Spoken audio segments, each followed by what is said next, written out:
Сегодня в Витязево у нас вот так вот пасмурно.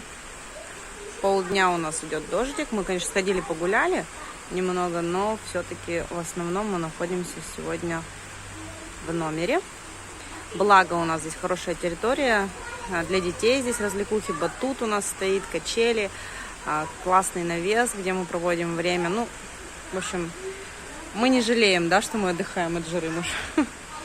Вот. Завтра вроде бы последний день, судя по прогнозу такой погоды. И со среды начнется опять поистине южная погода, когда мы будем ходить на море и, соответственно, загорать. Сейчас пока отдыхаем от жары.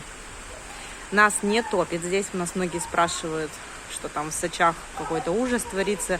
У нас все нормально, дождь прошел, все подсохло, и мы идем, гуляем, все прекрасно. Некоторые люди даже купаются. Ну, прохладно, мне кажется, сегодня 24-25 градусов.